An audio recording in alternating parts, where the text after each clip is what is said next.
हे हमारे मुल्क में मैं आगा नहीं, भारत माँ में आगा मैं जय जयकार भारत मारी लगाऊं, मोदी सरकार ही लगाऊं। राम जी का सहारा है नी, सुबह शाम इना देते हो, ड्यूटी भरनी है नी। ए मोटा मंदिर नहीं होया, छोटा मंदिर ही होया, भगवान चिपटी से राजी है। यही तारे का हमानो के भाई धर्म लेके आया बाबू, हुण इना दे सहारे तुम्हारे दे सहारे पानी वास्ते बड़ा दुखिया है बाबू, वो मेहरबानी हुए साडी।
धर्म यानी वो जो पूरी दुनिया को धारण करता है। कुछ हिंदू धर्म शास्त्रों में कहा गया है कि धर्म वो है जो सबको अभ्युदय यानी आध्यात्मिक वृद्धि और निश्रेयस यानी भौतिक सुख देता है। धर्म को पंथ या रिलीजन के रूप में देखना और फिर धर्मनिरपेक्षता को नीति बना लेना एक ऐतिहासिक भूल है, जिसके मूल में हिंदू धर्म को महज एक जीवन शैली तक सीमित कर देना और अब्राहमिक रिलीजन के रीति रिवाजों को ही आस्था पंथ का एकमात्र पैमाना बना देना है। आज सनातन धर्म का संघर्ष मुख्यतः उपनिवेशिक मानसिकता वाले वामपंथी झुकाव रखने वाले लोगों से है, जो हमेशा सेक्युलरिज्म का ढोल पीटते रहते हैं। इस्लामिक कट्टरपंथियों के साथ वामपंथियों का एक अजीबोगरीब गठबंधन आज सनातन धर्म के लिए सबसे बड़ी चुनौती बना है। सनातन समाज के लोग, हिंदू खासतौर से, उनको ये बात समझनी होगी कि सनातन एक धर्म है और जितने भी दूसरे हैं वो मजहब हैं। धर्म और मजहब में अंतर समझना होगा, सनातन की ओर लौटना होगा। ये जो मजहब है, जिसकी कोई किताब है, जिसका कोई पैगंबर है, जिसमें ये करना है ये नहीं करना है, सनातन के लोगों को अगर अपनी हजारों साल पुरानी संस्कृति और सभ्यता बचानी है तो उनको बाहर निकलना होगा। और बहुत सारे झूठे स्लोगन, हिंदू मुस्लिम भाई भाई, ये गंगा जमुना तहजीब, सारे धर्म बराबर हैं, ये झूठ के पुलिंदे हैं। दुनिया में अनादिकाल से, जब से ये सृष्टि है और जब तक ये रहेगी, तब तक सिर्फ एक ही धर्म था जिसका नाम है सनातन। बाकी धर्म हैं, धर्म पैदा होते हैं, धर्म मर जाते हैं। अकबर ने भी एक धर्म शुरू किया था, आज उसका पता नहीं है। लिहाजा तमाम अपने अंदर की कमियां जो सनातनियों के अंदर आई हजारों सालों से, जात की, पात की, ऊंच की, नीच की, इन कमियों को खत्म करना होगा और एक राष्ट्र के रूप में आपको सोचना होगा। अगर हिंदू संगठित नहीं हुए, उन्हें संगठित किसी के खिलाफ नहीं होना है, संगठित होकर हथियार नहीं उठाना है, संगठित होकर के अपने मन के अंदर के डर को बाहर निकालना है, अपनी तर्क शक्ति बनानी है। फैक्ट और फिगर के साथ देश भर में जो जिहादी घूम रहे हैं, जो आतंकी घूम रहे हैं, जो इंटेलेक्चुअल हैं, जो यूनिवर्सिटीज के अंदर उन लोगों को प्रोटेक्शन देते हैं, जो उनके नैरेटिव को आगे टेलीविजन पर डिफेंड करते हैं, उनको कॉर्नर करना होगा। और देश के अंदर एक ऐसी जागृति पैदा करनी होगी कि सनातनियों का पूरी दुनिया में एक देश है और वही सभ्यता है, वही ज्ञान है। सनातन कोई पूजा पद्धति नहीं है। लिहाजा हमने जो गलतियां की हैं, हमारे पूर्वजों ने जो गलतियां की हैं, जो सरकार के लेवल पे होना चाहिए वो काम हो रहा है, चाहे 370 हटा हो, चाहे 35 पे हटा हो, चाहे 550 साल से मंदिर का मामला हो, वो सुप्रीम कोर्ट ने फैसला दिया। अगर सनातनी एक साथ रहेंगे, सनातन के लोग इस देश के बारे में सोचेंगे, तो मुझे लगता है कि ये जो राक्षसी प्रवृत्ति की जो संस्कृति है, ये जो सभ्यताएं हैं, इनका नष्ट होगा।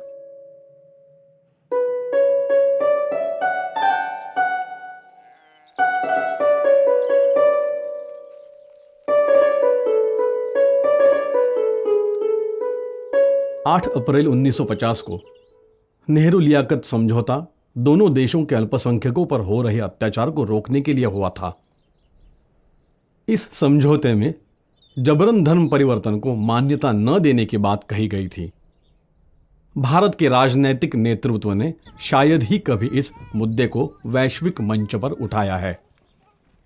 भारत में अल्पसंख्यकों की जनसंख्या बढ़ती जा रही है।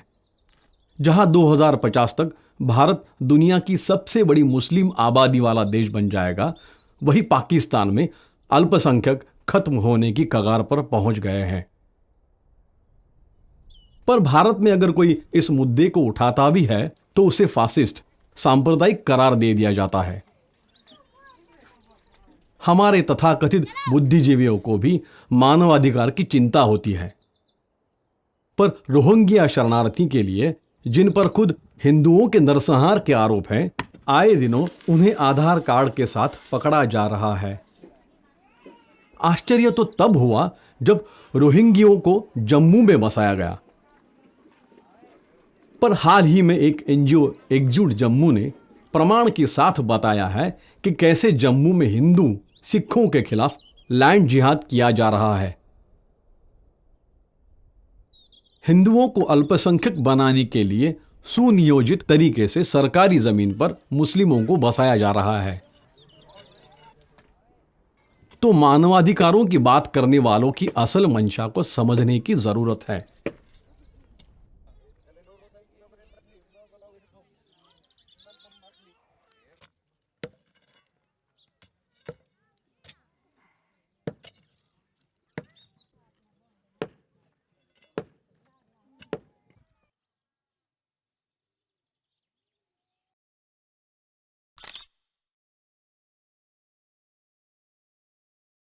दुनिया के इतिहास में कभी भी ऐसा नहीं हुआ होगा कि किसी देश ने अपने नागरिकों को ऐसे भुला दिया हो। ये कौन लोग हैं? ये अविभाजित भारत के नागरिक हैं। कौन सा भारत? वो भारत जहाँ सिंधु नदी के किनारे पर वेदों की रचना हुई। वो भारत जहाँ की सिंधु घाटी सभ्यता के बारे में पूरी दुनिया ये मानती है कि ये विश्व की सबसे पुरातन और सबसे उन्नत सभ्यता रही है। वो भारत जहाँ हमारे शक्तिपीठों का प्रथम शक्तिपीठ माँ हिंगलाज का मंदिर है। तो ये उस भारत के बाशिंदों की, उस भारत के नागरिकों की बात हो रही है जो पार्टीशन के समय, बंटवारे के समय नहीं आ पाए।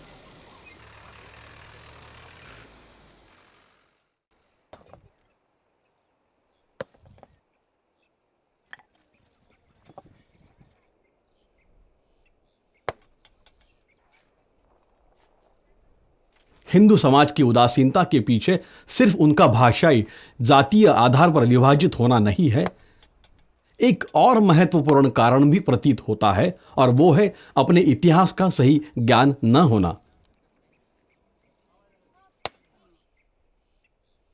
हमें मुगलों के योगदान के अलावा कुछ बताया ही नहीं गया। अकबर के महानता के बाद आजकल औरंगजेब को भी संत बनाया जा रहा है। अभी हाल ही में जब ब्रिटिश पीएम तेरेसा मे ने विश्व युद्ध में भारतीय सैनिकों के योगदान की सराहना की, तब भारत में लोगों को इसका पता चला। दोनों विश्व युद्ध में कुल 16 लाख भारतीय सैनिक मारे गए, जो ब्रिटेन के मारे गए सैनिकों से कहीं ज्यादा थे।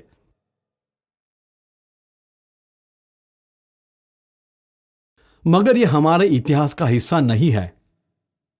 प्रसिद्ध फोटोग्राफर मार्गरेट बॉर्क व्हाइट, जिन्होंने नाजी कैंप की भयावह तस्वीरों को पूरी दुनिया में पहुंचाया था, कलकत्ता में विभाजन के दौरान हुई हिंसा के दृश्यों की तुलना नाजी कैंप से की थी। आज की युवा पीढ़ी को इसका अंदाजा ही नहीं है कि हमने किस कीमत पर इस मुल्क को हासिल किया है।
उधर तो दुखी थे ही, इधर ही दुखी है, तो फिर हमारे आने का क्या फायदा।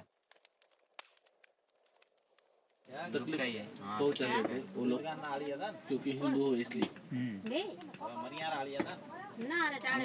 धर्म निभा सकते हैं नहीं, हिंदुओं का कोई धर्म निभा सकते हैं नहीं, कोई ऐसे चीज की रहने की सोचा है नहीं, कोई बात।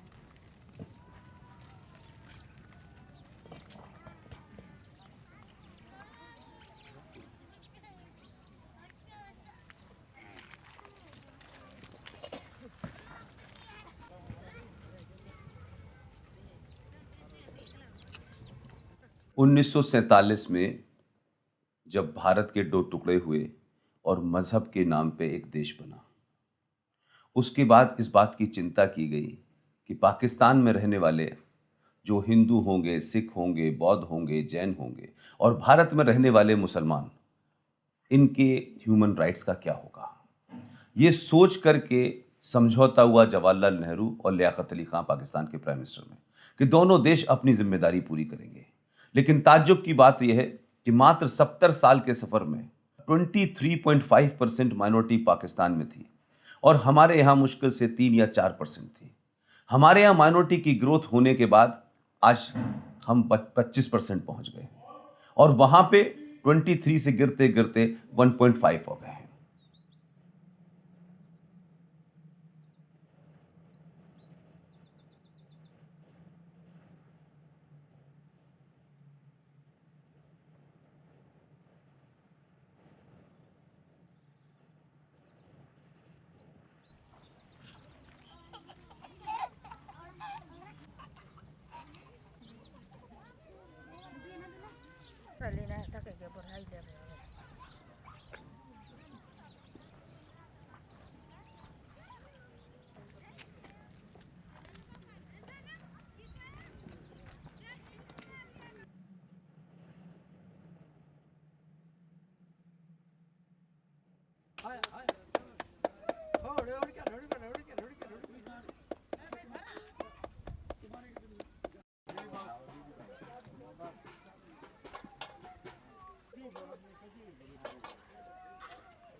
बस लागो हाथ लागो सूत्र पैरा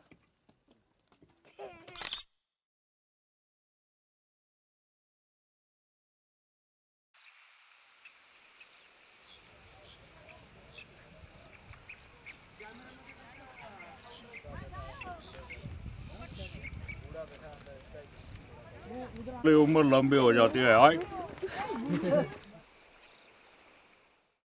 दरअसल महान रूसी लेखक सोल्जिनिस्तिन ने कहा था कि जैसे पूरी पृथ्वी पर कोरियोलिस इफेक्ट एक समान है और नदियों का बहाव इस तरह होता है कि सदैव दाहिना किनारा कटता और टूटता है, जबकि बाढ़ का पानी बाएं किनारे पर फैलता है। उसी तरह धरती पर लोकतांत्रिक उदारवाद के सभी रूप दक्षिण पंथ पर चोट करते हैं और वाम पंथ को गले लगाते हैं। भारत में वामपंथियों के प्रभुत्व की शुरुआत 1969 में हुई, जब वामपंथियों ने इंदिरा गांधी की अल्पमत सरकार को समर्थन दिया और इस समर्थन के बदले सभी संस्थानों में अपनी विचारधारा के लोगों को बैठा दिया। जेएनयू की भी स्थापना इसी दौर में हुई थी। मीडिया का एक वर्ग इन्हें हीरो बनाता है जब ये कश्मीर के आतंकवादियों के साथ खड़े होते हैं, और यही कारण है कि जो बहस पाकिस्तान में अल्पसंख्यक पर हो रहे अत्याचार से शुरू हुई थी, उसे मुस्लिम विरोध का रूप दे दिया गया।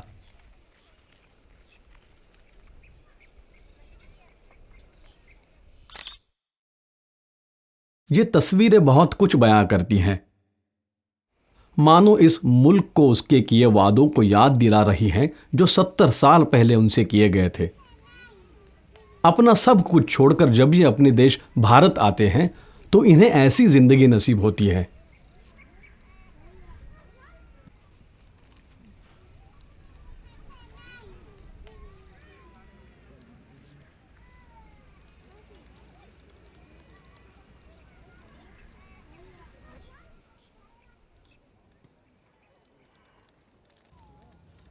यहां दो ही चीजें दिखाई देती हैं। एक है इनका हौसला, न टूटने का हौसला, जीवन को शून्य से शुरू करने का हौसला, और जो दूसरी चीज है वो है सरकार की उदासीनता। दुनिया के सबसे बड़े लोकतंत्र के लिए ये एक शर्म की बात है। जो भारत में हिंदू आए, हमारे यहां बड़ी सेवा होती है, बड़ी समाज सेवा की बात की जाती है, लेकिन वो वहां से जान बचा के आए, उनको वहां लूट लिया गया, उनके घर बर्बाद कर दिए गए, उनकी बेटियों की इज्जत लूट ली गई। अगर वो भारत में भी आ गए हैं तो यहां पे भी पिछले 70 सालों में कभी उनकी ये चिंता नहीं गई कि उनको कम से कम जो बेसिक जरूरत है इंसान की वो दी जाए। जोगेंद्र नाथ मंडल, जो पाकिस्तान के पहले विधि मंत्री थे, उनका अनुभव हमें बताता है कि सीएए बहुत पहले आ जाना चाहिए था। मुस्लिम लीग के साथ जोगेंद्र नाथ मंडल दलित मुस्लिम राजनीति का नया प्रयोग कर रहे थे, पर डॉक्टर अंबेडकर उनसे इत्तेफाक नहीं रखते थे। पाकिस्तान बनने के बाद उनका भ्रम टूट गया। हिंदुओं पर अत्याचार को देखने के बाद उन्होंने पाकिस्तान सरकार को कई पत्र लिखे, पर कोई कार्रवाई न होने पर अपने पद से इस्तीफा दे दिया। इसके बाद वे सभी दलित भाइयों के साथ भारत लौटना चाह रहे थे, पर पाकिस्तान के तत्कालीन प्रधानमंत्री लियाकत अली खान ने कहा था कि आप चले जाइए, इन्हें मत ले जाइए। ये चले जाएंगे तो पाकिस्तान में साफ सफाई का काम कौन करेगा। निराश होकर 8 अक्टूबर 1950 को वे वापस आ गए। हमें समझना चाहिए कि सीएए इन्हीं लोगों के लिए है। आज के दलित नेताओं के लिए ये एक सबक है कि शायद हमारे बच्चे सेफ ना रहे। क्या वो हिंदू रहेंगे? कहीं ऐसा तो नहीं है कि उनका धर्म परिवर्तन कराया जाएगा या उनके साथ कुछ और हो जाएगा। 9 साल की बच्चियों का अपहरण, उसी दिन उनको जबरन उनका धर्म परिवर्तन, नरभक्षी बच्चियों को खा जाते हैं जिंदा, उन बच्चियों को रेप करते हैं और कोई बोलने वाला नहीं है। अभी हम हिंदू धर्म बचाने के लिए मुसलमान कैसे बने? मेरे मारने के पीछे भी पड़ गए, बच्चों को किडनैप भी करना चाहा उन्होंने, बच्ची को भी उठाने की कोशिश करी उन्होंने। मैं नाम नहीं ले पाऊंगा। कई कार्यक्रमों में एक दादा आते हैं हमारे, हम उनको दादा बोलते हैं प्यार से, उम्र में बड़े हैं। उनकी बेटी को, उनके बच्चों के सामने, भाइयों के सामने, उनकी बहन को, 12 साल की बेटी को बलूचिस्तान में गन पॉइंट पे उठा के ले, बच्ची अंदर रेप हो रही है, बच्ची के रोने की आवाज आ रही है, पिता उनके सामने गिड़गिड़ा रहा है, वो लोग बंदूकों के बटों से पिता और उसके रिश्तेदारों को मार रहे हैं। फिर मेरे को बच्ची पैदा हुई, बच्ची की मैंने स्कूल में एडमिशन की तो मेरे ही रोड़ी शहर में, सक्खर शहर के नज़दीक जहाँ हम रहते थे, उसको अगवा कर लिया गोकर राम की। और जबकि वो हमारे घर से नहीं निकलती थी, बाई चांस वो निकली थी, अगवा करके गए। अगवा करने के बाद उसको मुसलमान कर दिए। मेरे सामने लड़की मुसलमान हुई। पाकिस्तान में अल्पसंख्यकों पर अत्याचार की कहानी उतनी ही पुरानी है जितना पुराना पाकिस्तान। कोरोना संकट के बीच पाकिस्तान का अमानवीय चेहरा सामने आया है कि हिंदुओं को राशन नहीं दिया गया, कि ये राशन सिर्फ मुसलमानों के लिए। सबसे खौफनाक है वहाँ का ईश निंदा कानून।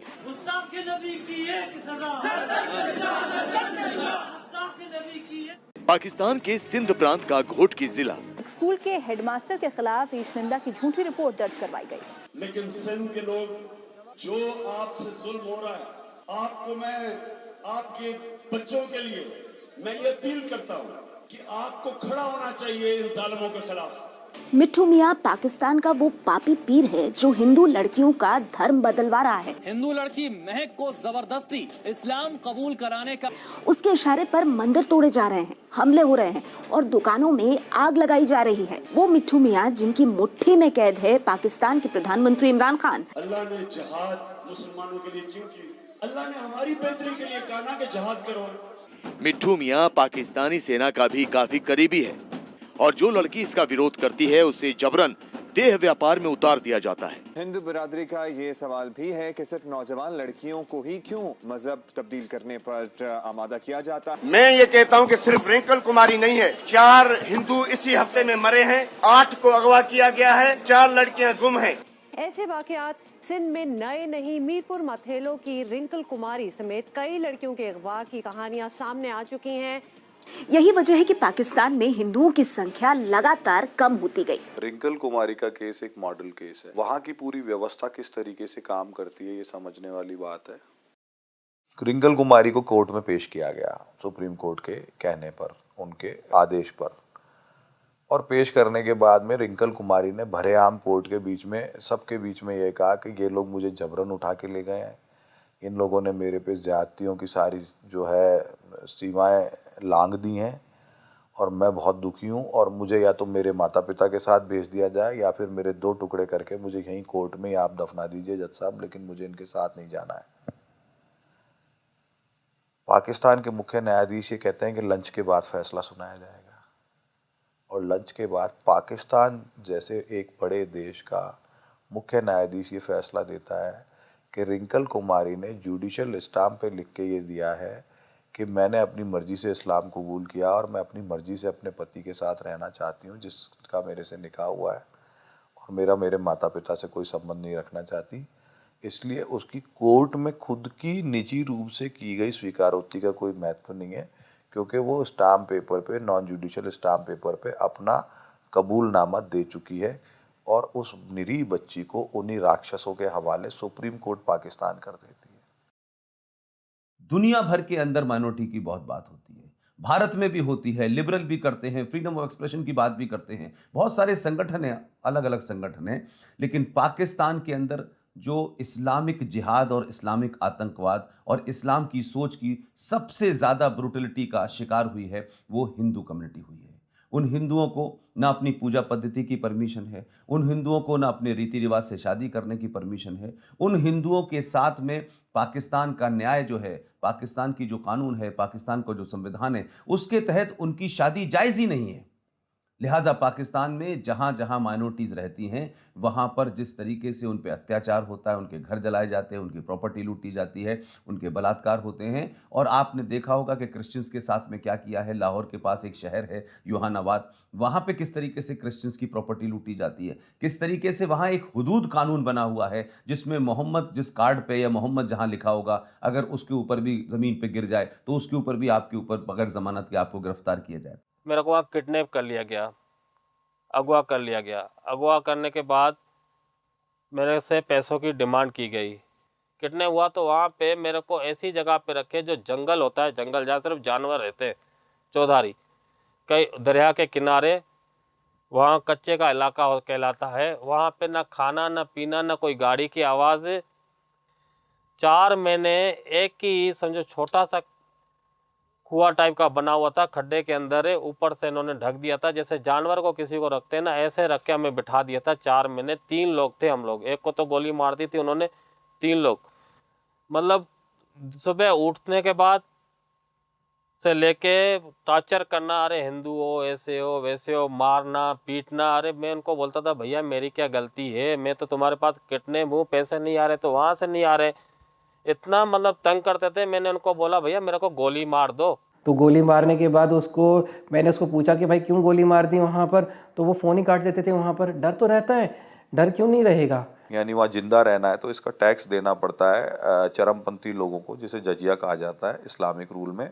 नॉन मुस्लिम व्यक्ति से, गैर मुस्लिम व्यक्ति से लिया जाने वाला पैसा जजिया होता है, जिसपे वो अपना अधिकार समझते हैं। वहाँ पे इंसान मतलब समझो हर तरह से परेशान और मजबूर होता है, पैसे नहीं है तो मार दिए जाओगे, ये कहानियां तो मतलब आम हो रही है वहाँ पे। कल्चरल जिहादी, जो सांस्कृतिक जिहादी हैं, मियाँ मिट्टू जैसे, पीर जान सरहंदी जो चिश्ती हैं दूसरी एक दरगाह के, उनके जैसे, मियाँ मिट्टू बरचंडी शरीफ दरगाह का चिश्ती है, मीर यानी पूर्व राजा, पीर यानी चिश्ती दरगाह और के दरगाहों के चिश्ती और मस्जिदों के मौलवी, और वडेरे यानी बहुत बड़े लैंडलॉर्ड या जागीरदार जो अपने यहाँ पे गरीब हिंदुओं को बंधुआ मजदूर की तरह रखते हैं और उनकी बच्चियों को अपनी भोग दासी यानी सेक्स स्लेव बना लेते हैं।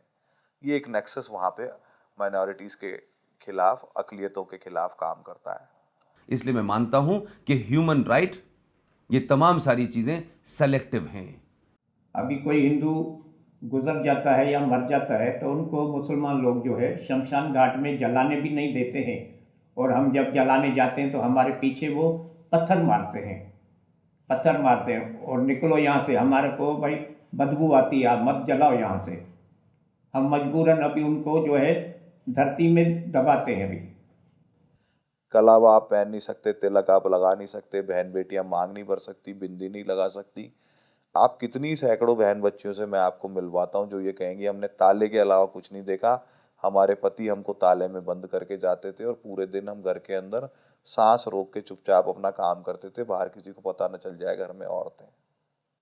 मैं कार चला रहा था, किसी गाड़ी वाले को मेरी कार थोड़ी सी लग गई, वो भी उस गाड़ी वाले की गलती के कारण। तो गाड़ी वाले ने मेरे को सॉरी बोला, मैंने बोला चलो कोई बात नहीं यार, हो जाता है। जैसे ही मैं 5 कदम आगे गया, गाड़ी को स्टार्ट किया पहले गियर में, तो गाड़ी वाले को किसी ने बोला अरे तू हिंदू लड़के को सॉरी बोल रहा है, वो तो हिंदू है, तू मुसलमानों के उसको सॉरी बोल रहा है। वही गाड़ी वाला जिसकी खुद की गलती थी वो आया, मेरे को गाड़ी से निकाल के मेरे को 2-3 थप्पड़ मारा, अरे तू मेरे गाड़ी को, और उसने मेरे से 2000-3000 रुपये खर्चा भी लिया गाड़ी का, जबकि पहले जब उसको पता नहीं था कि मैं हिंदू नहीं हूँ तो मेरे को सॉरी बोल रहा है। मतलब ये हालत होती थी। रेस्टोरेंटों के अंदर पता चल जाए ये हिंदू है तो वो गिलास उठा के वेटर फेंक देता है। रास्ते चलते पता चल जाए हिंदू है तो वहाँ कोई भी उसका गला पकड़ के कहता है चल भाग यहाँ से हिंदुस्तान, तेरा यहाँ क्या लेना देना है, तू यहाँ क्यों पड़ा, नहीं तो साले के टुकड़े कर देंगे। इतने घृणित वातावरण में लोग रहने के लिए मजबूर हैं। सबसे बड़ा हमारे लिए क्वेश्चन मार्क होता है वहाँ पर जो गरीब लोग हैं, जो यहाँ पर आना चाहता है तो उसके लिए सबसे बड़ा क्वेश्चन मार्क है पासपोर्ट। वहाँ पर पासपोर्ट की बहुत बड़ी कॉस्टिंग है। कोई भी पीड़ित वहाँ पर किसी ज़मींदार के नीचे है तो उसकी अगर वहाँ पर 200 रुपये दिहाड़ी है, वहाँ पर 250-300 रुपये दिहाड़ी है उसकी, वहाँ पर वो कैसे एक पासपोर्ट बनाने के लिए 5000 रुपये कहाँ से लेके आए वो? अगर उसके परिवार में 5 लोग हैं तो यानी कि 25,000 रुपये वो कहाँ से लेके आ जाए ले वहाँ पर पासपोर्ट बनाने के लिए। एक महिला गर्भवती थी, वीज़ा आने में समय लग गया, उनको अपेक्षा नहीं थी वीज़ा इतना देर से आएगा, और वो गर्भवती महिला का वीज़ा आते आते और उनका प्रसव हो गया, बच्चा पैदा हो गया।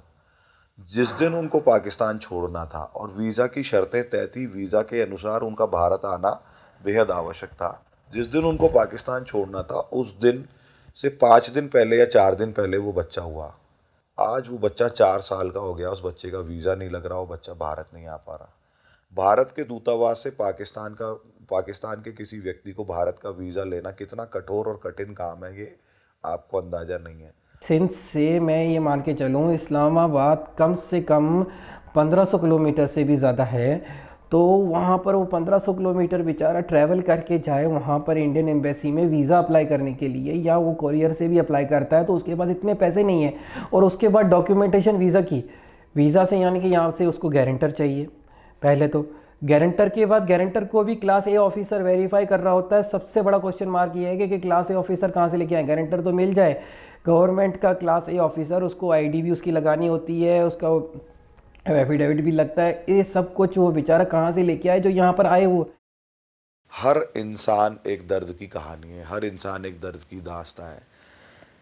कितने ही ऐसे मामले हैं, एक भाई वहाँ है, एक भाई यहाँ है, माता पिता वहाँ है, परिवार यहाँ पे है, दामाद वहाँ है और बेटी यहाँ है। पाकिस्तान का स्टैटिकल डेटा ये बताता है कि लगभग रोज़ 4 बच्चियाँ पाकिस्तान में, हिंदू बच्चियाँ उठती हैं, किडनैप होती हैं, फोर्सफुली कन्वर्ट होती हैं, और कई केसेस में तो पूरा गांव उनका रेप करता है। ऐसी परिस्थिति में जब कोई बच्ची उठ जाती है तो उस परिवार के लिए कुछ भी नहीं बचता है वहाँ रहने के लिए, और वो कुछ दिन संघर्ष करके थक हार जाते हैं, और इस दौरान उनकी वहाँ की लोकल वडेरों, वहाँ के लोकल मियाँ मिट्ठू जैसे राक्षस जो पीर हैं, पीर जान सरहंदी जैसे जो राक्षस पीर या चिश्ती हैं, उनसे उनकी दुश्मनियाँ हो जाती हैं।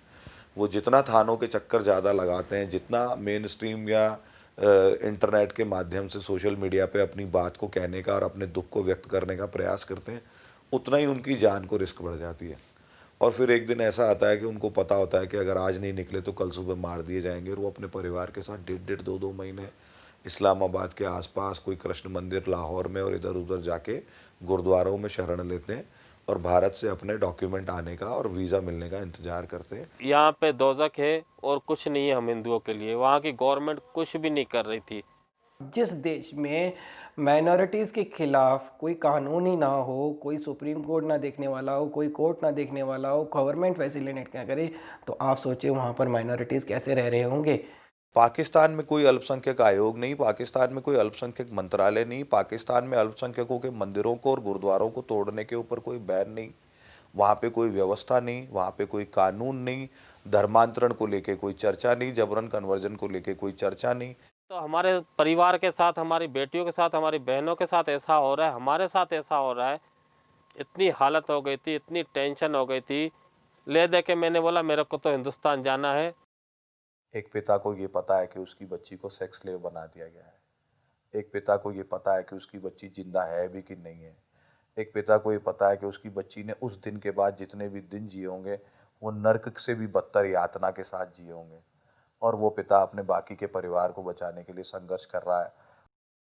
हम हिंदू धर्म की खातिर वो देश छोड़ के हम अपना इधर आए।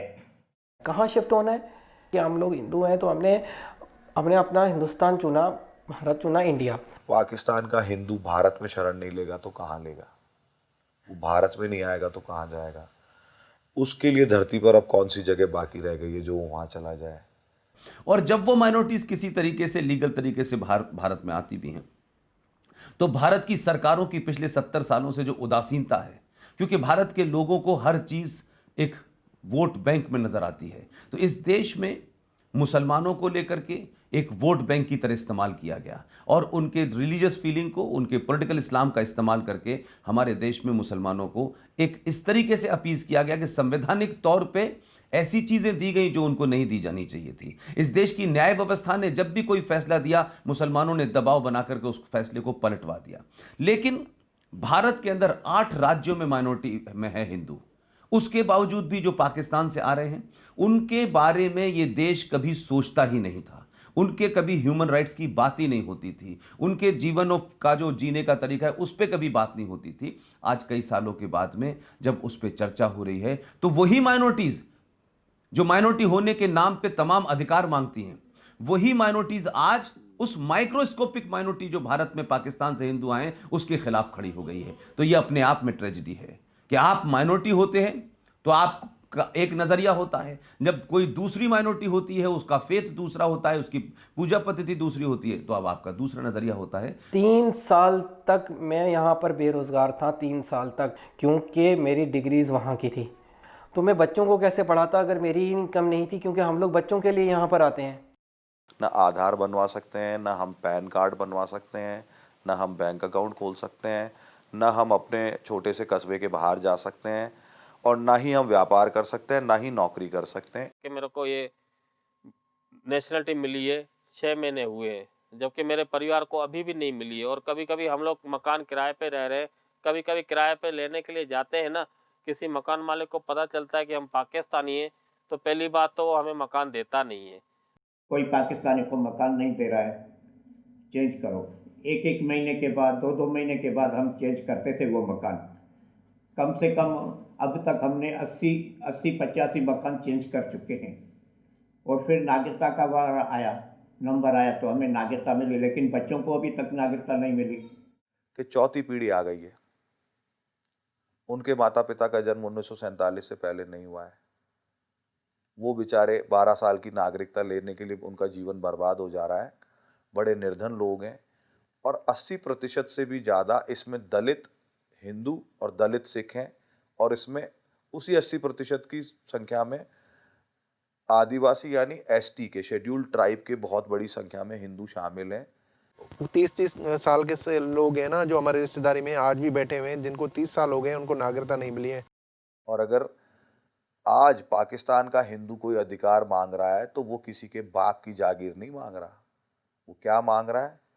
वो परम पूजनीय राष्ट्रपिता महात्मा गांधी के दिए हुए वचन को निभाने की तो बात कर रहा है। वो क्या मांग रहा है? भारत के पहले प्रधानमंत्री जवाहरलाल नेहरू ने 1950 में लियाकत नेहरू समझौते के तहत ये लिख के दिया था कि यदि पाकिस्तान की माइनॉरिटीज़ भारत आना चाहेंगी तो भारत उनको सहर्ष स्वीकार करेगा, भारत उनको अनिवार्य रूप से शरण देगा और भारत उनको किसी भी दूसरे विदेशी की तुलना में कम समय में नेचुरलाइजेशन यानी प्राकृतिक रूप से भारत का नागरिक बनने का अधिकार देगा। ये तो भारत की आज़ादी की कमान संभालने वाले महात्मा गांधी के इच्छाओं की पूर्ति है भाई, ये किसी का एहसान थोड़ी है हमारे लोगों पे। जम्मू कश्मीर एक राज्य है भारत में जहां मेजॉरिटी मुसलमानों की है, लेकिन आप देखें कि जो पूरे देश में माइनॉरिटी में है वो एक राज्य में मेजॉरिटी में है। जहां वो मेजॉरिटी में है उनका एटीट्यूड क्या है? उन्होंने भारत सरकारों पे दबाव बना करके आपने 370 भी लिया और 35 भी लिया। यानी जम्मू कश्मीर में नागरिकता देने के लिए जम्मू कश्मीर की उस मुस्लिम सरकार से जब तक आपको सहमति नहीं मिलेगी आपको नागरिकता नहीं मिलेगी। भारत का हिंदू हो, मुसलमान हो, सिख हो, पारसी हो, उसको जम्मू कश्मीर में नागरिकता नहीं दी जाती है। और नागरिकता नहीं दे सकते तो आप न नौकरी कर सकते हैं, न कारोबार कर सकते हैं, न चुनाव लड़ सकते हैं, न वोट डाल सकते हैं। लेकिन इसके बरखिलाफ इसे मैं बार बार कहता हूं कि ये एंटी हिंदू जहन है, ये एंटी हिंदू सोच है कि भारत के लोगों को नागरिकता नहीं, हिंदुओं को नहीं दी, मुसलमानों को नहीं दी। और जो पाकिस्तान से 1947 से लेकर 57 तक के बीच में जितने लोग आए हिंदुओं, उनको नागरिकता नहीं दी जो जम्मू कश्मीर में है। लेकिन बर्मा से चल के 550 किलोमीटर दूर से आने वाले उस मुसलमान को जम्मू कश्मीर के अंदर 98,000 मुसलमानों को आपने नागरिकता दे दी। उनके पास भारत की नागरिकता नहीं है, लेकिन जम्मू कश्मीर में जाके बसे। पहले तो वहां तक पहुंचे कैसे? फिर वहां की सरकार ने, सत्ता ने, व्यवस्था ने कैसे उनको नागरिकता दी? आज आधार भी है, आज राशन कार्ड भी है, मकान भी है, बिजली का बिल है। तो क्यों ये हम न माने कि इस देश के अंदर हिंदू होना पाप है? जब कोई भारत में ये कहता है कि साहब हमारा इंटरनेट बंद कर दिया, अरे तुम्हारे बाप दादा के पास इंटरनेट था, मेरे बाप दादाओं के पास था भाई? नहीं था। इंटरनेट के बिना जीवन चलता था। कोई कहता है मैं 4 दिन से अपनी माँ से नहीं मिला, तो भाई आपकी माँ सुरक्षित रहे इसीलिए तो सरकार ने कर्फ्यू लगाया होगा। भारत में अल्पसंख्यकों के वेलफेयर के लिए अल्पसंख्यक आयोग है, उनकी संपत्तियों के लिए वक्फ बोर्ड है, उनकी यात्राओं के लिए हज कमेटी है, उनके बच्चों की पढ़ाई के लिए मदरसा बोर्ड है। इतनी सारी चीज़ों के बाद में अगर किसी जगह इंटरनेट बंद हो जाता है तो कहते हैं हमारी आज़ादी खतरे में, और ये अंतर्राष्ट्रीय विषय बन गया इंटरनेट ना होना। पाकिस्तान में निरीह बच्चियों का अपहरण हो रहा है, कोई बोलने वाला नहीं है। फर्क नहीं पड़ता किसी को उन बच्चियों की हत्याओं से, मर्डर से, अपहरण से। शर्म नहीं आती लोगों को? हमारे लोगों के पास जीने के लिए 1 इंच जमीन नहीं है और आपको इंटरनेट की पड़ी है।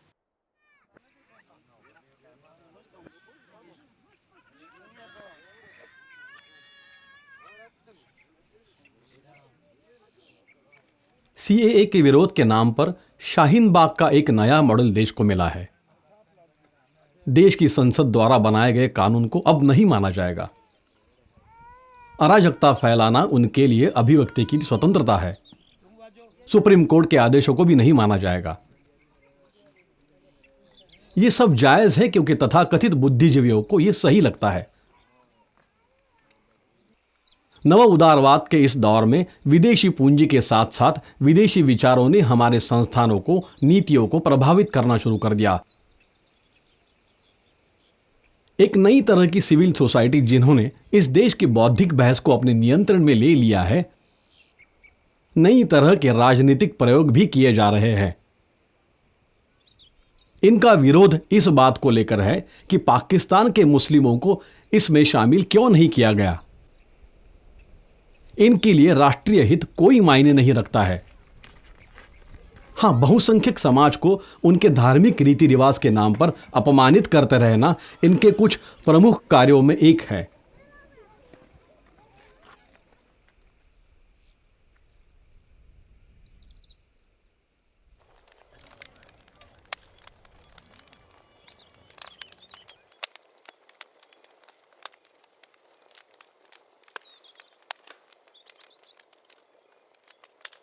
भाईचारा और प्रेम भावना थी कि जो भी लोग थे बिल्कुल सिंध में, जो सिंध में की मिट्टी में इतनी है कि जिस तरह से लोग परेशान होकर आ रहे हैं, भाग रहे हैं कहीं, ठीक है।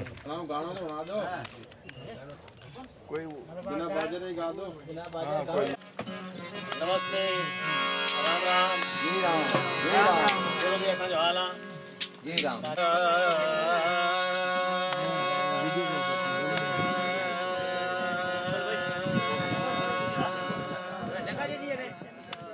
यहाँ जितने भी परिवार हैं, जिस भी बिरादरी के, शेड्यूल ट्राइब, शेड्यूल कास्ट, सब लोग सिंध से बिलोंग करते हैं, पाकिस्तान के सिंध से, और भारत में शरणागत हैं। वहाँ के कल्चर में जब गेट टुगेदर्स होते हैं, हम सब लोग साथ बैठते हैं, शाम को चौपाल जमती है तो इसको बोलते हैं मच्छ कचहरी। गाना बजाना भी होता है। तो इतनी दुख तकलीफ, बिना बिजली बिना पानी के रहने वाले लोगों के जीवन में भी स्वतंत्रता का जो आनंद है उसको एंजॉय करने के लिए, उस आनंद को जीने के लिए आज हम सब लोग यहाँ जमा हैं। निमित्तेकम नगर गंगाना नामक जगह है जोधपुर में, और यहाँ मच्छ कचहरी यानी आपस का गेट टुगेदर चल रहा है। साज हैं, साजिंदे हैं, और अभी थोड़ी देर में भजन गीत गायन सब शुरू होने वाला है। तो आप सबका स्वागत है हमारे साथ इस मच्छ कचहरी में।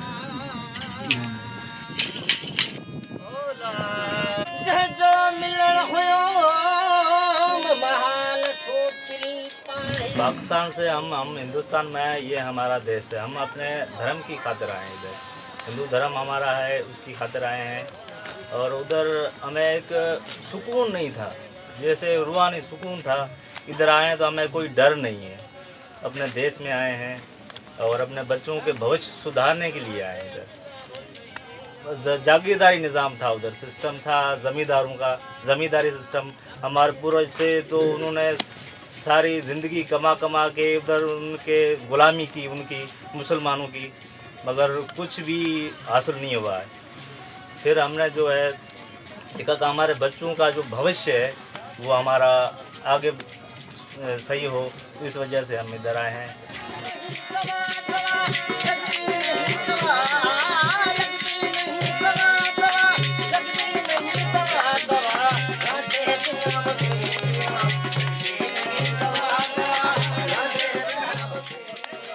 हम जो उधर से आए हैं 6,80,000 रुपया खर्चा करके अपने बच्चे लेके इधर आया हूँ मैं, कि उधर जो खेती बाड़ी हम लोग करते थे, जो मजदूरी हमारे को मिलती भी नहीं थी। इस वजह से दुखी होकर मैं यहाँ आया हूँ भारत अपने देश में।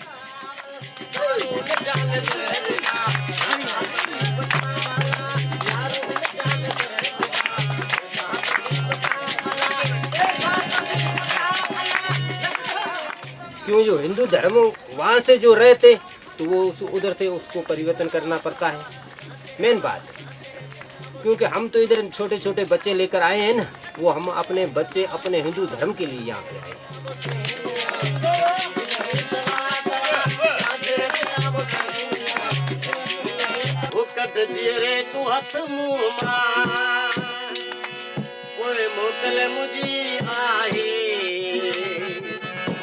सब पहजा छदे वाल्या अदा तोते भी दुख नाही। मैं छोटा था, पढ़ने शुरू हुआ स्कूल में। जब मैंने पढ़ाई शुरू की, 5-6 साल का था, पढ़ाई शुरू की तो उसी टाइम पढ़ते पढ़ते मेरे को इन्होंने 5 कलमा याद करवा दिया। 5 कलमा में पढ़ने शुरू हो गया। 5 कलमा पढ़ते पढ़ते फिर आगे निकल गया तो इन्होंने अरबी पढ़ाई। मैं अरबी जानता हूँ अभी तक ही। मेरा नाम क्या रखा? फैजू। आज मेरा स्कूल में नाम फैजू रखा हुआ है। पढ़ाई देखोगे 10वीं तक मैं पढ़ा हूँ। फैजू नाम से मेरा स्कूल में नाम लिखा हुआ है, प्रीतम नाम से नहीं है।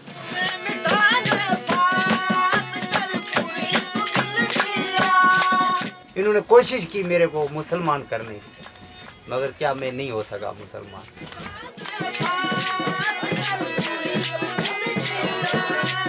फिर मैंने एक टैक्सी ली पाकिस्तान में।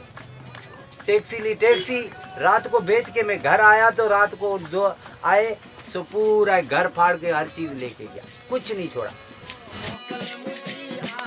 गांव गया, हर गांव में जाता था, गीता जी का पाठ कर रहा था। जो मेरा पास जो ही मैंने 2-3-4 लाख कमाए वो मंदिर बनाया। कहाँ बनाया? शिदातपुर में मार्फ डेयरी में हमारा गुरु का द्वार है, उधर मैंने एक गुरु का द्वारा बनाया। तो मुसलमानों ने क्या उसी मंदिर पे मुर्गा पालने शुरू कर दिया। अरे भाई ये हमारी इबादत की जगह है। तो उन्होंने बोला तुम कौन हो जो हमारे को रोकने वाला। फिर मैंने सोचा तो यार इधर हमारे कुछ नहीं है, अभी हमारे को इधर निकलना ही पड़ेगा। बेटा उधर जो है सांगड़ ज़िला राज्य सिंध में था, स्कूल पढ़ने गया। स्कूल में मैंने जो है मैट्रिक जो है 1998 में की। मैट्रिक करके उसके बाद में मैंने जो है एक ड्यूटी की अप्लाई की, वडेरे के पास गया। और तो कोई चारा ही नहीं था, हमें तो कोई पहचानते ही नहीं थे। कागज़ डॉक्यूमेंट्स लेके मैं अपने वडेरे के पास गया तो भाई मुझे जो है ये तुम्हारे पास कोई आर्डर आए हुए हैं। तब ये जो है नवाबाद में तेल, पेट्रोल, डीजल इसका ज़ख़ीरा मिला था, तो उसी में उनकी भर्ती हो रही थी। तो वो भर्ती कर रहे थे, उसमें ऐसे बंदे भी उन्होंने भर्ती किए जो लिखे पढ़े बिल्कुल नहीं थे, कुछ नहीं समझते थे। तो मैं अपने डॉक्यूमेंट्स लेके गया, वहाँ जाके मैंने पेश किए तो भाई हमें भी जो है कोई नौकरी दो। ये बोला मैंने मैट्रिक की हुई है, मैट्रिक के मेरे पास जो कागजात भी है, ठीक है, हर चीज़ है। और आपने जो है इस बंदे को नौकरी दी है, इसके पास कौन से कागजात है? इसको बुलाओ, इसको बोलो अपना नाम तो लिखे। इसको बुलाओ, इसको बोलो कि अपना नाम तो लिखे। इससे अपना नाम पढ़ा तो क्या, उसको अपना नाम ही नहीं लिखा जाता। वो उसको तुमने लगाया है, वो जो है ड्यूटी कर रहा है, तनख्वाह ले रहा है। मैं तो फिर भी जो है मैं ये आपको नहीं कहता हूँ कि मुझे जीएम की पोस्ट दो, क्लर्क की पोस्ट दो, मुझे आप चौकीदार की पोस्ट दो, कोई भी दो, मगर उन्होंने बोला नहीं।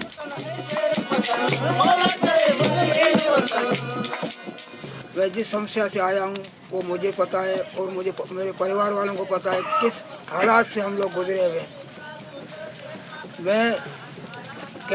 मुझे कैंसर का रोग हो गया था, तो मैं उधर एडमिट हुआ नवाबशाह हॉस्पिटल में। मेरे बराबर में जो बेड थे वो मुसलमानों के भी थे, हिंदू भी थे। लेकिन जब हिंदू का बताया, मुसलमानों का इलाज जो भी था वो फ्री में चल रहा था। मैंने बोला भाई मैं भी कैंसर का रोगी हूँ, मेरा भी इलाज क्यों नहीं, मैं भी एक गरीब आदमी हूँ, इतनी कैंसर के मर्ज को मैं झेल नहीं सकता, मेरे पैसों से इलाज नहीं करा, मेरा भी कुछ करो।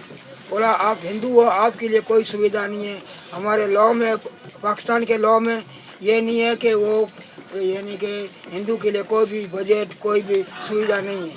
तो मैंने बोला जिस देश में हिंदू की कोई मर्यादा नहीं है, हिंदू के लिए कोई इंसान नहीं समझा जा रहा है, वैसे देश में रहना नहीं है। उस दौरान मेरी कंडीशन ये थी कि मेरे गले से आवाज़ नहीं निकल रही थी। लेकिन मैंने बोला जब मरूंगा तो अपनी पाक पवित्र भारत देश में जाके मरूंगा, जहाँ कैंसर के मर्ज में ताकत है या मेरे हिंदू धर्म में ताकत है।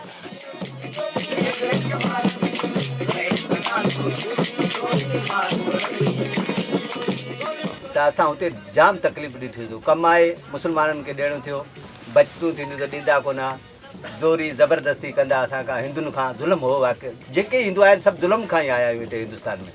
बाबा जाम ज़ोरी ज़बरदस्ती थींदी, कंहिंजूं निगरियूं खणनि थियूं, कंहिंजी छोकिरा मारण थिया, कंहिंजा क़ातल करण थिया, क़तल कंदा।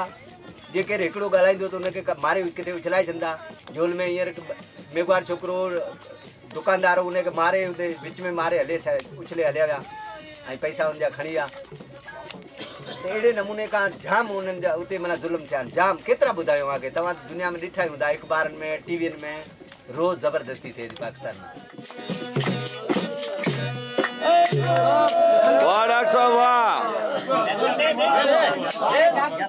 और उधर जो है चोरियां होती है, रात को डकैती होती है, चोरी होती है, घर में काल लगते हैं, 10-10, 12-12 आदमी घर में आके घुस जाते हैं। ठीक है, सोना है, जेवर है, ये है, वो है। घर में जो है बीवियां होती है, औरतें होती है, बहनें होती है, तो उससे छीन के निकाल के ले जाते थे। मेरी क्या हो गया, घर से भैंस चोरी हो गई। भैंस थी घर में, भैंस मेरी चोरी हो गई। भैंस चोरी हो गई तो वो चोर लेके गए, पाँव उठाए, भाई अभी ये पाँव कहाँ जा रहे हैं? तो वो पाँव तो देखे तो किसी बासर के गांव की तरफ जा रहे हैं तो उधर तो हम जा नहीं सकते। अगर जाते हैं तो वो गोली मारते हैं। अगर हम थाने में जाते, पुलिस स्टेशन जाते, तो हमारी FIR नहीं होती।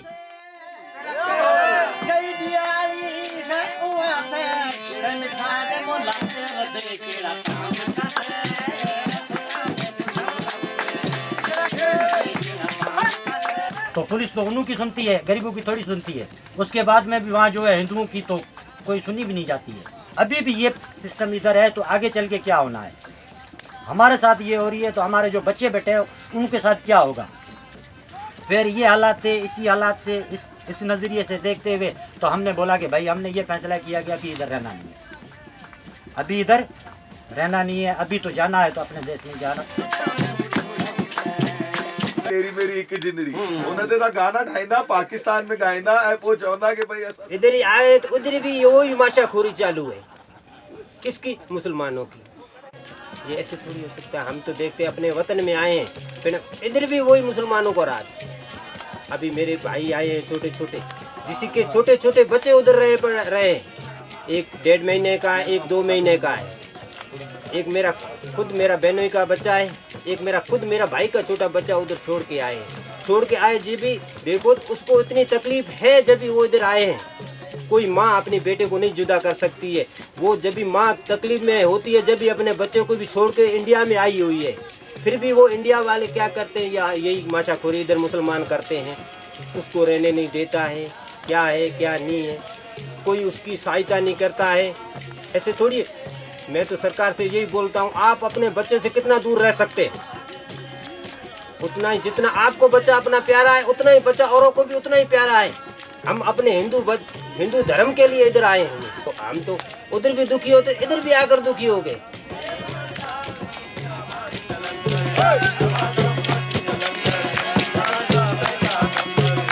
इंडिया आया तो मैंने कुछ नहीं लाया, कुछ नहीं। जोधपुर में उतरा तो 50 रुपए मेरे पास थे जेब में।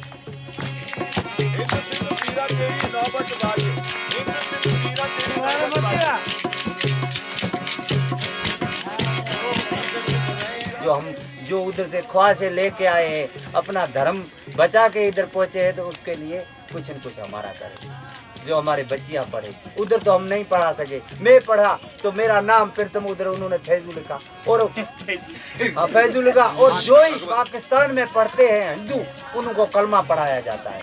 मेरे कोई कलमा पढ़ाया, 5 कलमे मेरे को याद थे, 5 कलमे। पहला कलमा तैयब तैयब माना पाक ला इलाहा इल्लल्लाह मुहम्मद रसूलुल्लाह, ये हमारे को उधर पढ़ाते हैं।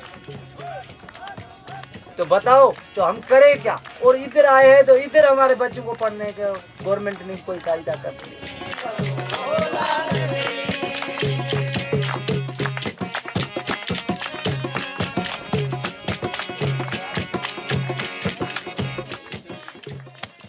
तो अभी देश में रहना चाहते हैं, यहाँ तो हमारे लिए कुछ भी नहीं है। मैं रेहड़ी चला रहा हूँ, गरीब आदमी हूँ, रेहड़ी का काम कर रहा हूँ सारा दिन इधर उधर। इधर भी कोई सुविधा हमारे लिए कुछ भी नहीं है। इधर भाखर पे है, ये हम बैठे हुए हैं, पानी की सुविधा नहीं है, हमारे लिए कुछ भी नहीं है। तकलीफ से यहाँ आए हुए हैं, वहाँ से तो बहुत तकलीफ से हम आते हैं यहाँ, और यहाँ भी सुविधा हमारे लिए कुछ भी नहीं है। और यही कहना चाहता हूँ मोदी सरकार को, जो हमारे लिए कुछ करे।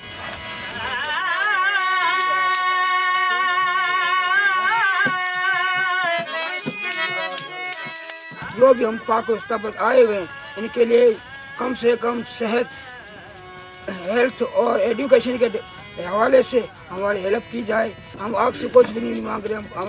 हमारे अगर हम अपना हिंदू धर्म समझ के इधर इंडिया में पहुँचे हैं, कम से कम बराए मेहरबानी हिंदू समझो हमें।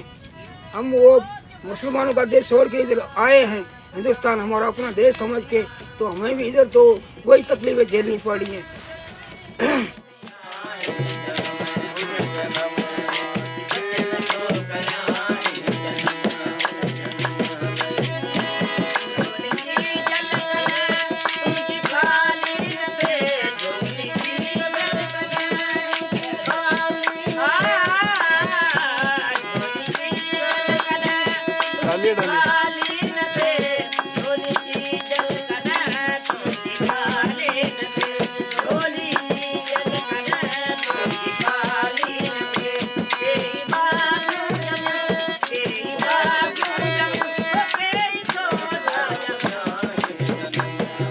तो हम जब सरकारी गवर्नमेंट हॉस्पिटल में जाएं तो हमारा इलाज नहीं हो रहा है। इलाज क्या, इलाज डॉक्टर तक ही नहीं पहुंचते हैं, पर्ची नहीं कटती है, हमारी पर्ची नहीं कटती है। तो अभी हम कहाँ जाएं, ये क्यों हो रहा है हमारे साथ। तो हमें कम से कम जो है और चीज़ें अपनी जगह पे बड़ा डॉक्टरों के हिसाब से तो हमें सुविधा दी जाए। बाकी देखो समस्या है, मसला है, रोजी रोटी हम खुद कमा के खा सकते हैं, इतनी हमारे में है कि रोजी रोटी हम अपनी खुद कमा के खा सकते हैं।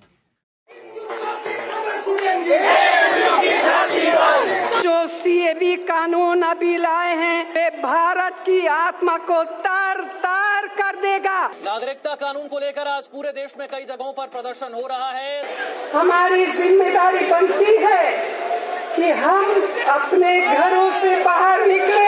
प्रदर्शनों के नाम पर, विरोध के नाम पर हिंसा हो रही है। पुलिस पर पत्थर बरसाए जा रहे हैं, बसों को जलाया जा रहा है, पूरे के पूरे शहरों को बंधक बनाने की कोशिश हो रही है और इसके खिलाफ आंदोलन करें। और राजनीतिक दल इन दुकानों के जरिए दूषित विचारों की कैंपस प्लेसमेंट कर रहे हैं। चाहे एनआरसी हो, चाहे एनपीआर हो, ये हिंदुस्तान के गरीब लोगों पर एक टैक्स। इन हिंसक प्रदर्शनों को हमारे देश का टुकड़े टुकड़े गैंग और इस गैंग को समर्थन करने वाले बहुत सारे बुद्धिजीवी, पत्रकार, अंग्रेजी बोलने वाले सेलिब्रिटीज जिस तरह से कानूनी मान्यता दे रहे हैं वो किसी भी लोकतंत्र के लिए बहुत खतरनाक बात है। जब आपको अपना नाम पूछेंगे, रंगा बिल्ला रख दो या कुंफू कुत्ता रख दो। अरुंधति दिल्ली यूनिवर्सिटी में नागरिकता कानून के खिलाफ छात्रों के धरने में पहुंची थी, लेकिन यहाँ जब बोलने के लिए खड़ी हुई तो गरिमा के पाताल में गिरती चली गई। बांग्लादेश, पाकिस्तान, अफगानिस्तान में लगभग 3 करोड़ से 4 करोड़ नॉन मुस्लिम्स रहते हैं। इनमें से अगर आधे भी हमारे देश में आ गए, इनको नौकरी कौन देगा? इनको कहाँ बसाओगे? Who said that the anti-CA protests are not common? By what definition are these protests? ये बड़ा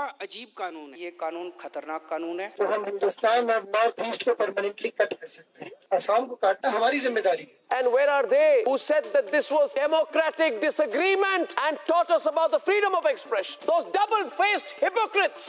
When the sinister lobby planned to coincide it with Trump's visit. पूरे देश में आग लगाने की क्या जरूरत थी? हमारे बच्चों के ऊपर डंडे बरसाए जा रहे हैं। चिकन नेक्स्ट मुसलमानों का है, वो जो इलाका है मुस्लिम अक्सरियत है। हॉस्टल्स के अंदर घुस-घुस के लड़कियों को मारा जा रहा है। कि अगर आवाम गुस्से में है, उस गुस्से का प्रोडक्टिव यूज करना। सारे देश के अंदर 33 यूनिवर्सिटीज के अंदर बच्चे जो है सड़कों के ऊपर हैं। वो जिम्मेदारी है सियासतदान की, स्कॉलर की, सहाफी। बच्चों का यही काम रह गया था। बच्चों को पढ़ाई कराओ यार, बच्चे देश का भविष्य हैं।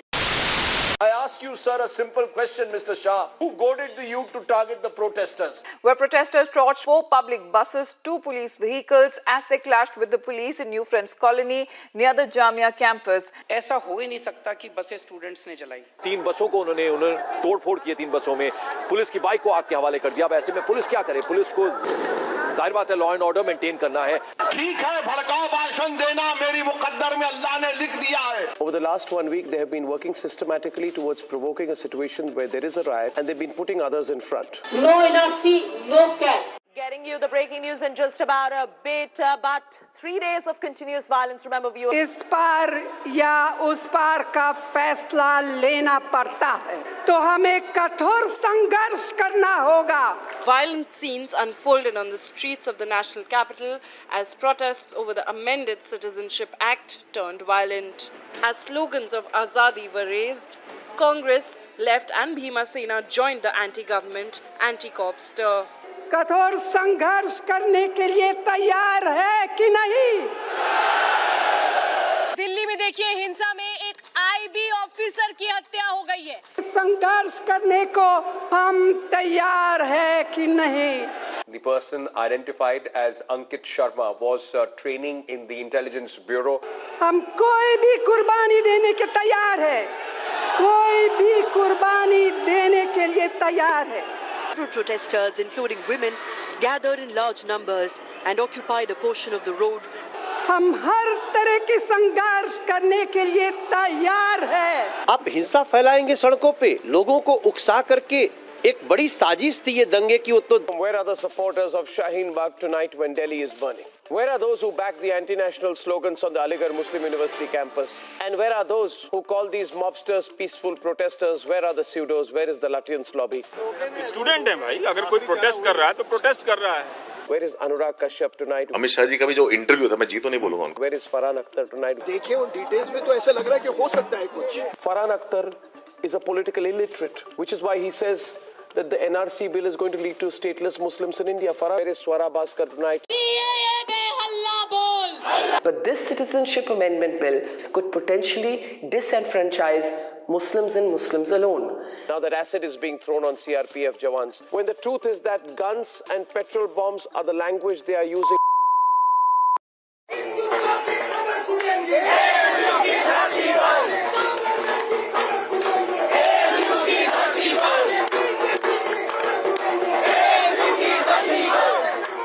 और इस देश का मुसलमान बर्मा के मुसलमान के लिए लड़ रहा है, जो बाहर से आया है, जो घुसपैठिया है, जो बॉर्डर के ऊपर भारत की सीमा से जो फौज लगी हुई है उसको धोखा दे के आया है।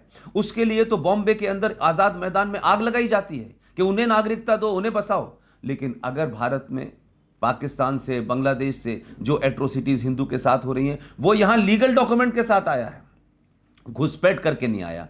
उसको बसाने के खिलाफ इस देश के अंदर लोग सड़कों पर बैठे हुए हैं, देश जलाने की बात करते हैं, देश तोड़ने की बात करते हैं। बड़े बड़े इंस्टीट्यूशन, कोई पीएचडी कर रहा है, कोई जेएनयू में पढ़ रहा है, वो कहता है कि साहब आसाम को, नॉर्थ ईस्ट को अलग कर दिया जाए, यहाँ मुसलमान महफूज नहीं है। पूरी दुनिया में जो मुसलमान हैं उसकी दूसरे नंबर की पॉपुलेशन भारत में रहती है। इसके बावजूद भी माइनॉरिटी कार्ड खेल करके इस देश को तख्तें तोड़ रही हैं। तो इस पर सवाल नहीं उठना चाहिए। जब इस पे आप सवाल उठाएंगे तो आप एंटी मुसलमान हैं, एंटी इस्लामिक हैं। ये नैरेटिव पूरे देश में है। जिन मानवाधिकारों की बात मुसलमान करते हैं, पूरे यूरोप के अंदर जिस तरीके से पलायन करके आप गए और वहां की संस्कृति को आप चैलेंज कर रहे हैं, वहां जाकर के आज आपको शरिया कानून चाहिए, वहां आपको अलग लैंड चाहिए। तो ये मुझे लगता है कि आप मानव अधिकारों की आड़ में और मजहब की आड़ में आपका पॉलिटिकल एजेंडा है जो पूरी दुनिया में आप फैला रहे हैं। आप इस्लाम के नाम पे लोगों को डराते हैं, मारते हैं, काटते हैं और फिर वहाँ की सभ्यता को नष्ट करते हैं, वहाँ की मेजॉरिटी को नष्ट करते हैं, वहाँ की पूजा पद्धति के जितने भी उनके मंदिर या मस्जिद या गिरजाघर हैं उनको तोड़ते हैं। और उसके बाद में तब भी आपको ऐसा लगता है कि ये कार्ड चलेगा। लेकिन मुझे लगता है कि 70 सालों के बाद में बहुत सारी चीज़ें बदली हैं। और क्योंकि देश में ऐसी सरकारें आई हुई हैं, चाहे वो अमेरिका हो, चाहे वो ऑस्ट्रेलिया हो, जो ये मानती हैं कि उनको अपनी सिविलाइजेशन को प्रिजर्व करने का पूरा अधिकार है। उनकी सिविलाइजेशन के साथ जिसको रहना है वो रहे। अगर आप उस सिविलाइजेशन को नहीं मानेंगे, उस देश के कानून को नहीं मानेंगे, तो मुझे लगता है कि आप भी अपने घर में किसी ऐसे आदमी को नहीं बुलाएंगी जो आपके घर में भी आए और आपके घर को तोड़ फोड़ के रख दे और कहे कि नहीं मेरा तो मानना यह है। तो अगर उसका मानना है तो वो अपने घर में करे, वो आपके घर में नहीं करेगा। इस तरीके की ताकतों का इसलिए उभार हो रहा है कि आपने बहुत ज़्यादा अति कर दिए। और यही वजह है कि देश में आज हालात बिगड़ रहे हैं, क्लैश हो रहे हैं, झगड़े हो रहे हैं, क्योंकि आज 70 सालों से जो एक आदर्श, जो इनविजिबल सत्ता आपने इस देश में स्थापित कर ली थी, अब उस इनविजिबल सत्ता की ताकत धीरे धीरे कम हो रही है। संविधान से देश चल रहा है, पार्लियामेंट से देश चल रहा है। तो कुछ लोगों को सेलेक्टिव हैं, कभी संविधान अच्छा लगता है क्योंकि उनके फेवर में बात करता है, कभी संसद अच्छी लगती है, कभी संसद नहीं अच्छी लगती। तो कोई देश दुनिया में या कोई घर इस बात पर नहीं चलेगा कि क्या अच्छा है क्या बुरा है। उसमें कोई अगर संविधान है तो आपको संविधान के हिसाब से चलना होगा। इतने कठोर जीवन को जीने वाले लोग जिस किस तरीके से मुट्ठी भर 20-30-40 हज़ार बस निकल के भारत आ गए हैं, आज उनको नागरिकता मिलने जा रही है और लोग उसका विरोध कर रहे हैं। शर्म नहीं आती इन लोगों को? ऊपर से हमसे ये सवाल किया जा रहा है या सरकार से सवाल किया जा रहा है कि इस एक्ट में उस जिहादी का नाम, उसकी जाति का नाम क्यों नहीं लिखा, उस पाकिस्तानी जिहादी का जिसने हमारी बच्ची उठाई थी। आप शिकार और शिकारी को एक साथ रखना चाहते हो। हम लोग है विक्टिम वहाँ के। हमारी बच्ची उठाने वाले को नागरिकता बिल में नाम नहीं लिखा, आप ये कह करके दिखाना क्या चाहते हो? क्या विरोध करने वाले लोगों को शर्म नहीं आती? क्या उनकी आस्थाएं पाकिस्तान से जुड़ी हुई हैं? क्या पाकिस्तान के बहुसंख्यक समाज ने हमारी बच्चियां उठाई हैं, वो उन बहुसंख्यक समाज को झूठा शरणागत का आवरण पहनाकर भारत में क्यों लाना चाहते हैं? क्या उनको भारत की सुरक्षा की परवाह नहीं है? क्या उनको फ़र्क नहीं पड़ता इस बात से कि भारत सुरक्षित रहेगा कि नहीं रहेगा? उन जिहादियों को क्यों इम्पोर्ट करना चाहते हैं? यदि यहाँ बहने वाली गंगा मेरी और उन मुसलमान भाइयों की, दोनों की है जो भारत में रहते हैं, तो क्या उनको शर्म नहीं आती इस कानून का विरोध करते हुए? क्या उनको इस समझ में नहीं आता कि ये कानून नागरिकता देने के लिए, किसी का कुछ लेने के लिए नहीं है? क्या उनको शर्म नहीं आती कि जो निरीह लोग दिल्ली के कैंपों में पड़े हैं या जोधपुर की बस्तियों में पड़ रहे हैं बिना बिजली पानी के, क्योंकि वो पॉलिटिकल हॉस्टेज हैं, अपने ज़िलों से बाहर नहीं जा सकते, इसलिए किसी काम को करने के लायक नहीं है, किसी ढंग की जगह बस नहीं सकते। अगर उनको नागरिकता मिलेगी तो पूरे भारत में किसी भी खेत में जाके नौकरी कर लेंगे, अपने बच्चों को पाल लेंगे, बेटर अपॉर्चुनिटीज़ के लिए इन सड़ी हुई बस्तियों से बाहर निकल पाएंगे, तो इनका क्या बुरा हो जाएगा भाई? आपका क्या नुकसान होने वाला है भाई? जिस देश में 5-7 करोड़ घुसपैठिए सारी सरकारी सुविधाओं का लाभ ले रहे हैं, वहाँ पे इन निरी 20-30, 40, 50 हज़ार लोगों के नागरिक बनने से क्या फ़र्क पड़ जाएगा? हमारे प्रश्नों का उत्तर विरोध करने वाले व्यक्ति के पास कभी भी नहीं होता, क्योंकि उनको विरोध राजनीतिक कारणों से करना है। पर यह विषय तो बहुत मानवीय विषय है कि पूरी दुनिया के अंदर इस्लाम को लेकर के जो एक कंसेप्ट है कि इस्लाम में नेशन स्टेट का कंसेप्ट नहीं है, एक उम्मा का कंसेप्ट है। इसलिए मुसलमान कहीं भी हो, हिंदुस्तान का मुसलमान इजराइल के साथ में लड़ते हुए फ़लस्तीनी मुसलमान की चिंता करता है, हिंदुस्तान का मुसलमान निकारागुआ में क्या हो रहा है उसकी चिंता करता है, रूस में क्या हो रहा है उसकी चिंता करता है। लेकिन पॉलिटिकल एजेंडे के तहत हिंदुस्तान का मुसलमान चीन के अंदर मुसलमान के साथ क्या हो रहा है उसके लिए नहीं बोलता। पूरे देश का तालिबानाइजेशन हो गया है। बताइए कोई माइनॉरिटी वहाँ कैसे रह सकता है? पूरे देश के अंदर बड़े बड़े मदरसे खुल गए हैं, जिहादी तैयार किए जा रहे हैं, पूरी दुनिया को वो लोग जिहादी एक्सपोर्ट कर रहे हैं। ऐसी जिहाद को एक्सपोर्ट करने वाली फैक्ट्री में आज बात करते हैं इमरान खान रियासत मदीना बनाने की। रियासत मदीना के कंसेप्ट को समझिएगा। ऐसी रियासत मदीना का मतलब ऐसी रियासत है जहाँ पे कोई भी अक़लियत या माइनॉरिटी या नॉन मुस्लिम या गैर मुस्लिम के लिए कोई स्थान नहीं है। तो वो ऐसा देश बनाना चाहते हैं जहाँ हमारे लिए एक क्षण भी रहने की गुंजाइश न बचे। उनका माइंडसेट बिल्कुल क्लियर है, कंफ्यूज हम ही है। एक किताब है जो ये कहती थी कि सूरज दुनिया के चारों तरफ घूमता है, और एक साइंस ने यह कहा कि नहीं, जमीन दुनिया के चारों तरफ घूमती है। उसके ये कहने पे उस किताब के मानने वालों ने, क्योंकि किताब में ये लिखा था, उसकी हत्या कर दी। दूसरी एक किताब है जो 1400 साल पहले आई है, उसमें लिखा है जमीन चपटी है लेकिन गोल है। तो किताबें लिखने वाले और किताबों के मजहब से दुनिया नहीं चलती है। ये दुनिया सनातन की है, प्रकृति से चलती है। सूरज निकलता है, पानी है, हवा है, अग्नि है, यही सच्चाई है। और जो जो इसको मान रहे हैं वो देश शांति में है, और जहाँ जहाँ ये लोग जा रहे हैं वहाँ अशांति है। लिहाजा देश भर में और दुनिया भर के हिंदुओं को इस बात के लिए संगठित होना होगा कि उनको 5000 साल पुरानी अपनी सभ्यता को बचाना है। अगर सभ्यता नहीं बची तो जिस तरीके से पूरी दुनिया के अंदर इस्लामिक जिहाद फैलाया जा रहा है, इस्लाम के नाम पे मार काट हो रही है, इस्लाम के काट के लेवल पे जिस तरीके की भाषा बोली जा रही है, जो किताबें मार्केट में आ रही हैं, जो खून बहा जा रहा है, उसका मुकाबला नहीं कर सकते। संगठित होइए, संगठित होकर अपने ऊपर गर्व करिए, अपनी पहचान पे गर्व करिए, और किसी से डरिए मत। अगर आपने डरना छोड़ दिया तो बहुत लोग आपको डराना छोड़ देंगे, और धीरे धीरे माहौल बदल रहा है। इसीलिए लोगों में इतनी बेचैनी है कि पाकिस्तान के अंदर हिंदू नहीं रहेगा, ये वहाँ का मुसलमान तय करेगा। और भारत में जो हिंदू आकर के या सिख आकर के या ईसाई आकर के या बौद्ध आकर के या जैन आकर के शरण ले रहा है, वो भारत में नहीं रह सकता। ऐसे कानून नहीं लाए जाएंगे जो उनको नागरिकता मिले, और भारत में नहीं रहने का भी अधिकार, भारत में नहीं रहने का भी आंदोलन मुसलमान करेगा। तो आप मुसलमान भाइयों से भी मेरा आग्रह है, आपको सोचना पड़ेगा आप हमसे कैसी रिलेशनशिप रखना चाहते हैं। अगर आप हमारी पीठ में खंजर ही खंजर भोंकने का प्रयास करेंगे तो हमारी प्रतिक्रिया के लिए तैयार रहिए। ऐसे नहीं चलेगा, ऐसे चल ही नहीं सकता। कौन सा सह अस्तित्व, कौन सा भाईचारा? ये बेशर्मी की बात आप लोगों के मुंह से अच्छी नहीं लगेगी अगर आप सीए का विरोध करेंगे तो। ऐसा कहां लिखा हुआ है इस्लाम के अंदर कि आप सड़कों के ऊपर नमाज पढ़ेंगे? ऐसा कहां लिखा हुआ है इस्लाम के अंदर कि आप बकरा ईद के अंदर बकरे काट काट के सड़कों पे खून बहाएंगे? लेकिन ये सिर्फ हिंदुस्तान, पाकिस्तान और बांग्लादेश में आप खास एजेंडे के लिए करते हैं। कहां लिखा है इस्लाम के अंदर कि मस्जिद जो है होली शराइन है? कहां लिखा है कि मस्जिद आप जहां दिल चाहे बना लें? इस्लाम के अंदर मस्जिद होली शराइन नहीं है। प्रॉफिट मोहम्मद ने जहां नमाज पढ़ी थी उस जगह को भी डिमोलिश कर दिया गया। सारे इस्लामिक वर्ल्ड के अंदर मस्जिद का वो महत्व नहीं है, क्योंकि मस्जिद वहां उनके लिए पॉलिटिकल एजेंडा नहीं है। भारत के अंदर मस्जिद एक पॉलिटिकल एजेंडा है, कब्रिस्तान एक पॉलिटिकल एजेंडा है। पूरा इस्लाम भारत के अंदर, पाकिस्तान में, बांग्लादेश में एक पॉलिटिकल एजेंडे के तहत इस्तेमाल किया जा रहा है, और इसके अलावा कुछ नहीं। बाणी बोली मिठड़ी बाणी बोली, सिंधी बाणी बोली।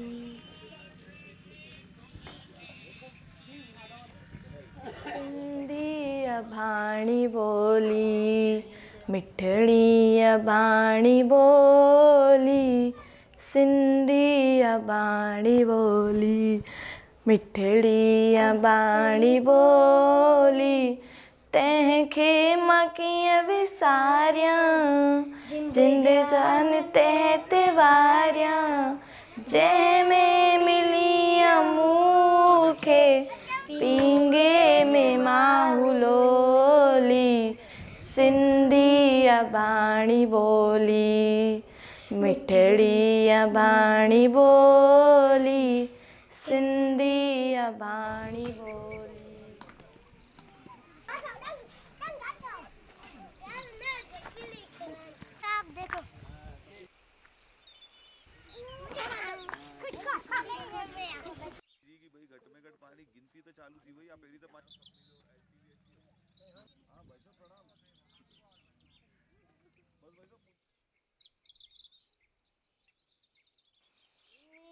जे हर हिस्से में तू ही जो वजूद आए दुनिया जे हर हिस्से में तू ही जो वजूद आए जिंदा तू सिंधी आई जिंदा जे तू ही जी बोली सिंधी बाणी बोली।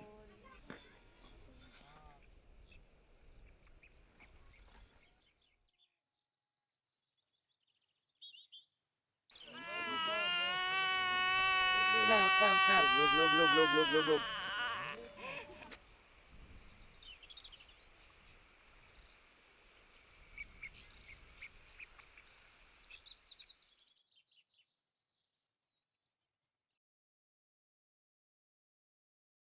ये पूरी दुनिया की विडंबना है कि पूरे दुनिया के अंदर जब हम शब्द माइनॉरिटी का इस्तेमाल करते हैं तो या तो वो मुसलमान के लिए होता है या वो क्रिश्चियन के लिए होता है, लेकिन पूरी दुनिया की पॉपुलेशन में हिंदुओं का एक ही मुल्क है जहां हिंदू रहते हैं।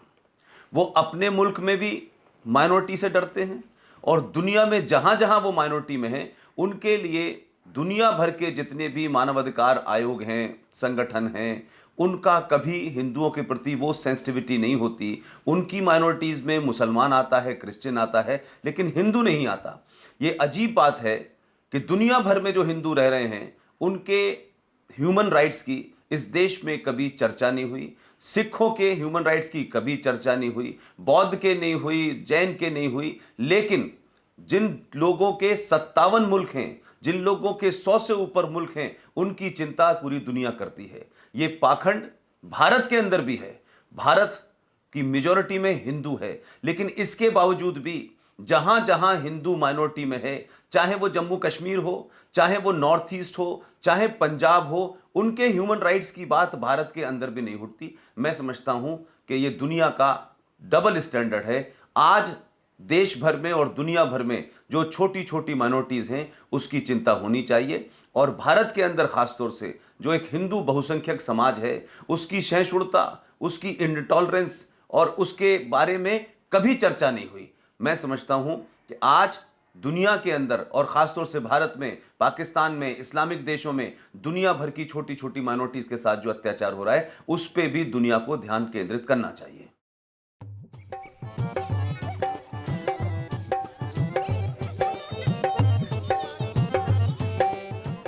भगवान राम को काल्पनिक बताने पर भी इस देश का हिंदू समाज सड़कों पर नहीं उतरता है, और इस सहनशीलता की कीमत आज हिंदू समाज चुका रहा है। पिछले 70 साल में कांग्रेस और वामपंथियों ने हिंदुओं के लिए एक भ्रम की स्थिति पैदा की है। चाहे इस्लाम के खूनी इतिहास को छिपाने की बात हो या अंधविश्वास के नाम पर हिंदू मान्यताओं पर हमला करते रहना, या फिर सेक्युलरिज्म, माइनॉरिटी राइट्स, मानवाधिकार, वीमेन राइट्स के नाम पर भारतीय सभ्यता को विखंडित करते रहना, इस देश के बौद्धिक जगत ने देश को कमजोर करने का ही काम किया है। पर इस सब के बावजूद इन शरणार्थियों के चेहरे पर खुशी देखकर लगता है कि उम्मीद की किरण अभी बाकी है।